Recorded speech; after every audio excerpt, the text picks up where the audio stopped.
This is Modern Persian Food, a culinary podcast for today's food enthusiast. We talk about classic Persian flavors, modern recipes, and embracing culture and identity through food. I'm Bita. And I'm also Bita. Welcome to our show.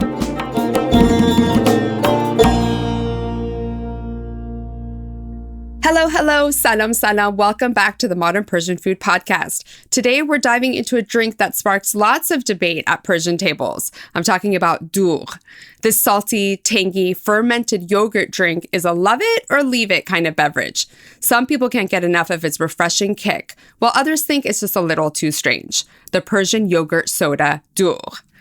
In this episode, we'll explore Dough's origin history, the best ways to drink it, and our favorite food pairings. We'll also share a special audio clip from one of Dough's biggest fans, plus a modern twist on how we like to enjoy it today. We'll walk you through a recipe of how to make your own Dough at home with a super simple recipe. So whether you're already a Dough fanatic or just curious about it, this episode is just for you. Bitajun, tell me, what side are you on? Are you a Dough lover or a hater? I'm a Dough lover. I'm a lover. Yay! Good. Yes, I do have to be in the mood for it. I don't think it goes with every type of food. It is obviously yogurt-based, so you have to take that into consideration. But I do love the flavor. To me, it's really refreshing, and I love it when I'm thirsty or on a hot day. I think it goes great with certain meals, and we're going to talk about that right now. Do you have one with you right now? I do. I have mine in my little glass with some ice. Have a little bit of mint, dried mint, and some salt. I think I could have used a little bit more salt. Mine's homemade. What are you drinking? Cheers. Cheers to our Dough. Cheers. Cheers. Let me take a good sip. Mine is store-bought. It is the Al-Bali brand, and it's mint and carbonated, and I've garnished it with dried Persian mint and culinary rose petals, as well as some salt. I also served it with ice and a cute straw. Fun. All right. Well, tell us a little bit about the history and the origins of Dough. Oh, well, it comes from ancient Persia. This is a staple on Persian tables. It's considered the national drink. You'll see it on tables everywhere in Iran, both homemade, store-bought, and in restaurants. If we want to talk about the origins of Dough, Persian yogurt and mint drink, it comes from the word dushidan, which means to milk. And it was a way to preserve milk and to preserve dairy, as was yogurt. So that's kind of a little backstory on it.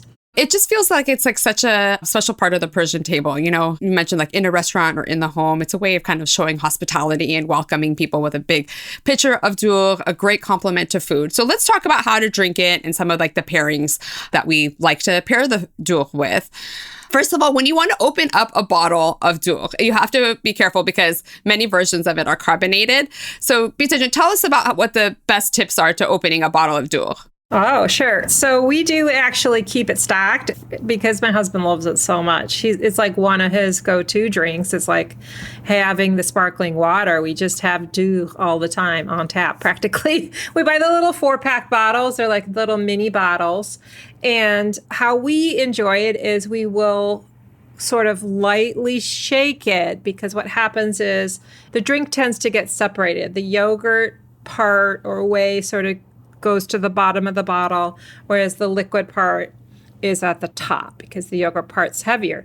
So what you do is you very gently turn it upside down and then turn it back. It's not a vigorous shaking. It's just a very gentle turn it upside down and then turn it back. And you do that a few times until the liquid is combined. And then what we do is, because it is so heavily carbonated, is we will do this over the sink and very slowly and ever so gently start to screw the top of the Dough bottle off. The ones that we buy have a little screw top.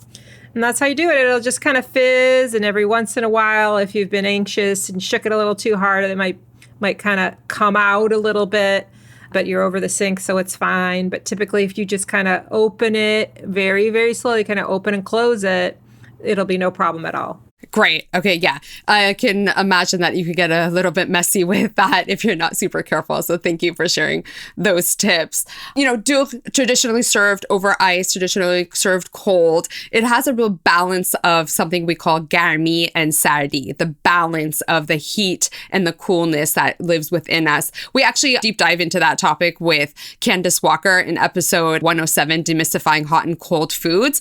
But what Doogh really does is that it plays that role. So we pair it with like really rich foods, like rich meat kebabs or like braised dishes with lamb or like DZ or abgush, where there's really rich and fatty. You use the Doogh kind of to like cut it and balance out the flavors. There's also regional pairings that they'll do. I learned this past weekend that in Isfahan, they actually pair the Doogh with a dessert, like a pastry called gushefil, which translates to elephant ear.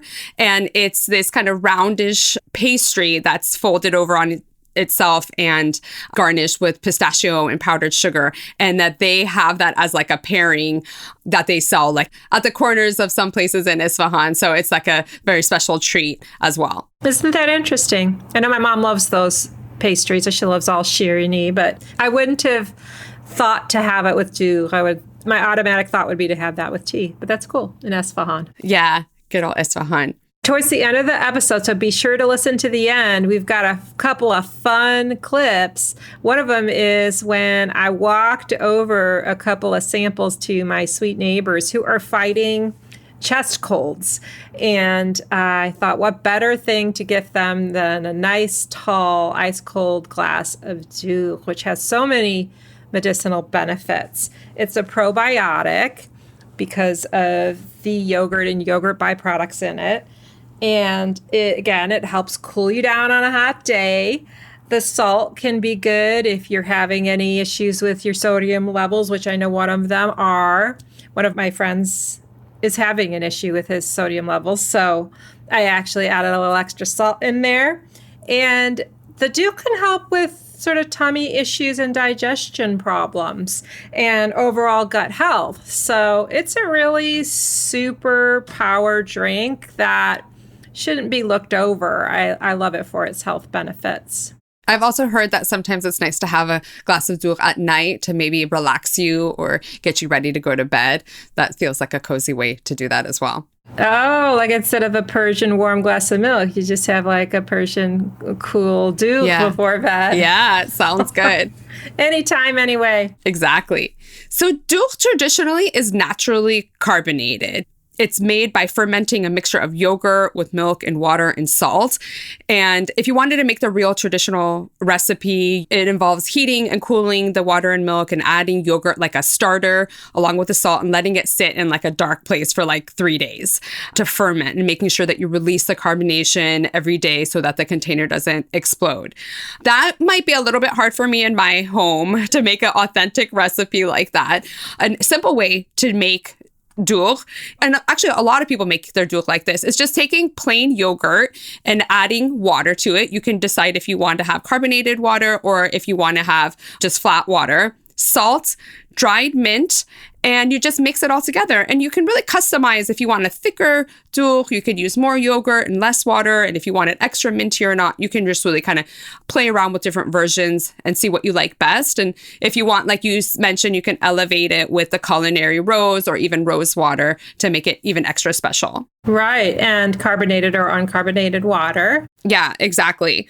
So we hope that some people will try to make the recipe. I have a cousin, Nima, who was kind enough to record a little audio of himself talking about Doogh, and he talks about making Doogh. So I would like to just play that for everyone so that they get a little idea of from a different perspective.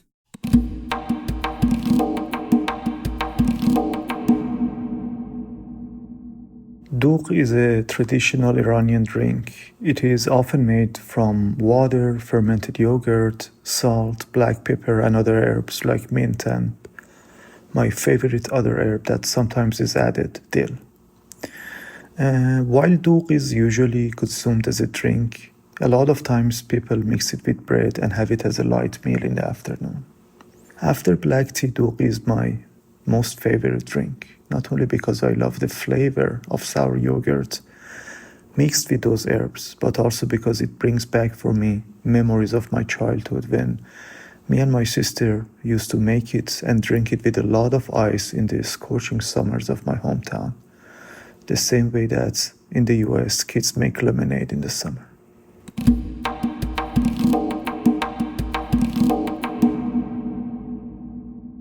I love that. What's your cousin's name? That's from Nima. Nima grew up in his hometown of Isfahan. So I love that. I think he does a great job kind of capturing the essence of Doogh. And the soup or the yogurt with the bread dipped in it that he speaks of, there's another recipe, Doogh khiyar, which is similar to that, but with cucumbers and either rose or other herbs, and you dunk crackers or bread into it. And that's a fun summertime light meal. Yes, that cold soup. It's really delicious too. It has a lot of commonalities. Does it also have nuts? I think my mom makes it with nuts. It's probably variations of that soup. Yeah, you can really customize it. You can add nuts to it. You can add dried fruit to it, raisins or the like. So that's a fun little alternative on a cold soup. Thank you, Nima. Yeah, interesting. I had never heard of anyone having it that way as a light meal with bread. Did he mean he just eats it with bread, or that he puts the dough on the bread? Am I being too literal? I think it's like how you do the Doogh khiyar. It's just basically maybe like a more simple version of that, not necessarily with all the cucumbers and added embellishments. Yeah, and also I'd never heard of people putting dill in dough. I thought it was straight mint, but it's probably the same way as when people make the Persian yogurt dip, mousse de khiyar. Sometimes some people prefer to have it with dill, whereas we just do mint. Interesting. And then lastly, the memory that it spurred up for him. Very sweet of him making it with his sister. And I think that if you are Persian, chances are you have a memory. I mean, my kids grew up having it mostly in the restaurants, but it brings memories when you taste doogh. And I personally don't have memories of being in Iran drinking it, but it is a really special drink that reminds me of family time. Yeah, absolutely. I mean, some doogh with a nice chilla kebab is a scene that I look back on, like growing up at the Persian restaurants that we had in the Bay Area. As I was making it this morning, my version of the doogh, it was interesting thinking about it as like how simple a lemonade is and how kind of instrumental it is to people's summers, that how the doogh was for Nima and his sister growing up. I love that reference he made. I would never made that connection. I grew up here, and, every corner, even up until now in California, it can still be hot into the fall. There's kids selling lemonade, and you make lemonade in the summer. That's what we did. And so how cool would it have been to grow up making homemade doogh? I really appreciate that reference. And then you mentioned having it in restaurants. Well, our family, our extended families, when we used to, back in the day, all go to chela kebab, we would get multiple pitchers of doogh. And every once in a while, there would be a friend or, someone who had never had it before who would get that cup full and their first sip. It was always so fun for me. I would watch that first sip usually would spark a really nasty face of just like, oh, like we wouldn't warn them like, this is salty, this is sour. And just to kind of see, I've only had one or two friends who actually loved it from their first sip. Speaking of first timers, I took 2 tall glasses of doogh over to my neighbors today so that they could try it for the first time. And Carol was kind enough to share her reaction. So let's play that clip now.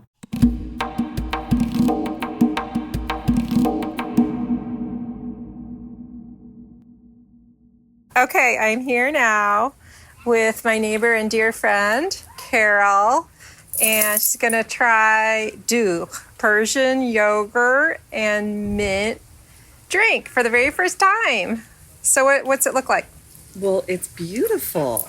It's white, snow white, and then Beta has sprinkled flowers and herbs on top, it looks like. Yes. Oh, shoot. We have gardeners. It's dried Persian mint and also dried culinary rose petals. Yum. It's beautiful. It's almost too pretty to drink. Okay. Okay, here we go. Oh. Wow. You didn't make a face. No, and I'm usually very articulate with my face. It's good. Yeah?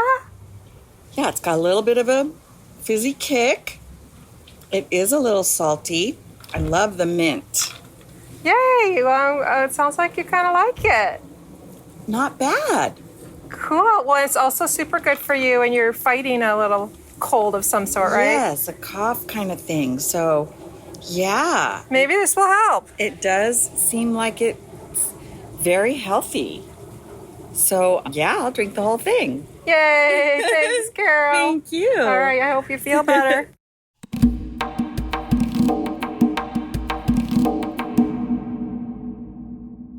Well, guess what? Not on that recording. Her husband, Jeff, also tasted it. I don't know why I was expecting him not to like it at all. He sucked it right down, and then they proceeded to ask me for the recipe because they're going to make it. And so I'm going to take over some Persian dried mint for them, and they're going to make it. So how cool is that? Yeah, I love it. I love it. You've made another Doogh lover or two Doogh lovers, which is fantastic. And yeah, dried Persian mint, or you could even use fresh mint, is really one of the strong flavors of the Doogh. So I'm glad that they liked it and are going to make it. Yeah, you know what? I had this idea and I didn't have a chance to field test it. But when you said you can use regular mint, I'm really curious about making like a slushie out of it because it is traditionally served over ice. So I'm wondering if I took fresh mint and all the ingredients and I put it in my little, blender, my smoothie maker, what would that be like? It sounds delicious. I think it would be very frothy, which I think is fun. I think you're going to have to test it and report back on your learnings on that one. And it'll be green. Oh, yeah, it would be pale green, huh? Yeah. Yeah, let us know. I'll report back. Okay, sounds good. So tell us, you were also doing some other taste testing, yeah? Tell us about the little spiked version. Yeah, so when your cousin Nima said that he loves sour things, it made me think of my husband, Bobby, which is short for Bobak. He loves yogurt so much. He eats it with almost everything. He eats it with spaghetti. He eats it like with meals that I wouldn't even think that you would want yogurt with. He loves it, and he loves the sour yogurt. So I think that's why he loves Doogh so much. And over the years, he's every once in a while been curious about, what could I spike Doogh with? And to me, I've always thought, I don't think that would be a good drink to spike. But since I knew this was coming up, that we would be recording this, I decided to go ahead and grab them and try adding some vodka. I have a vodka left over from a previous taste test that we had done that is a cucumber and mint infused vodka. So I put a little splash of that inside his Doogh, and here's his reaction.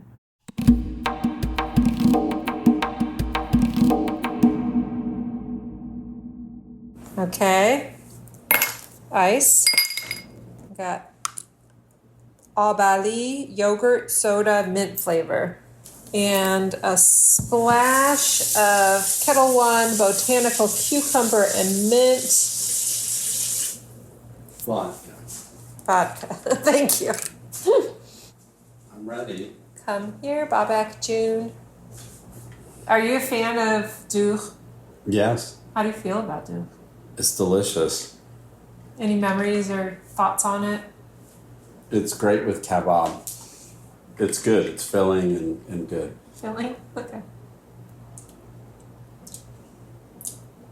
It's not terrible.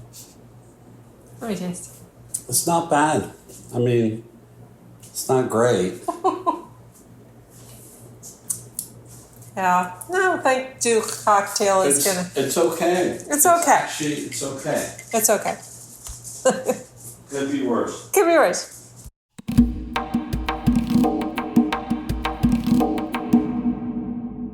Okay. I love that. Could be worse. I love it. So fun.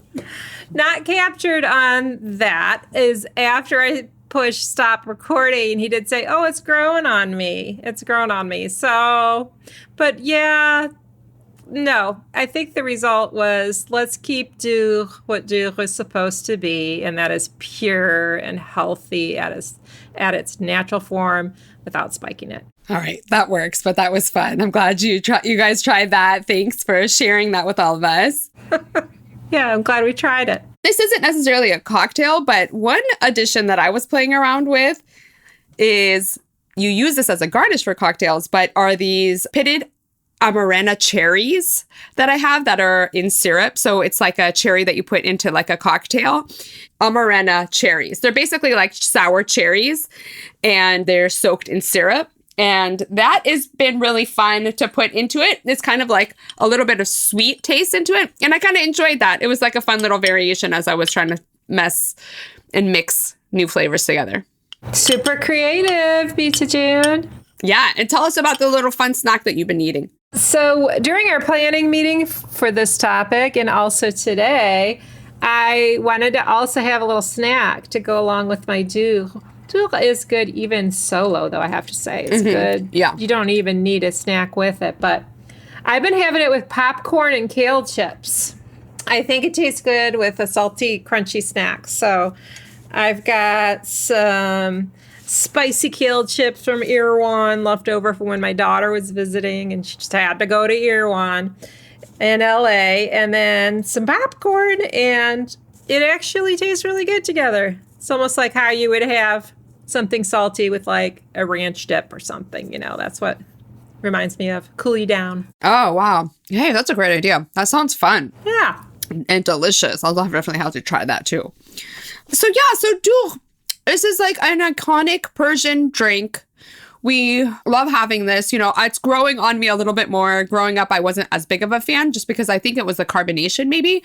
But I'm definitely enjoying that. And I'm going to have chili kebab soon. So I'm looking forward to having a nice tall glass of cold Doogh to go with it. As Nima said in his recording, tea is another Persian favorite. We have an episode all about tea. We actually have other episodes on other Persian drinks that's called nushidani. And also Persian cocktails. We also have a yogurt episode and then more about that Gaimi and Saadi. So I'll go ahead and link to all those episodes in our show notes so that people can learn more or get inspired to make some of these fun drinks themselves or seek them out at their favorite Persian restaurant. Perfect. I'm glad we finally did a dedicated episode on the national drink Doogh, and cheers to that. Yay! Bisalamati. Bisalamati. Cheers to your health. To your health. Cheers. Thanks everybody for listening. We'll see you next month for a fresh new episode. Until then, bye-bye. See you next time. You've been listening to the Modern Persian Food Podcast with Bita and Bita. Thanks for spending time with us. If you've enjoyed what you heard today, consider telling a friend or giving us a good rating. You can subscribe to our show for free on your favorite podcasting app or find us online at modernpersianfood.com or on Instagram for the recipes and information we talked about today. We'd love to hear your thoughts and see you next time.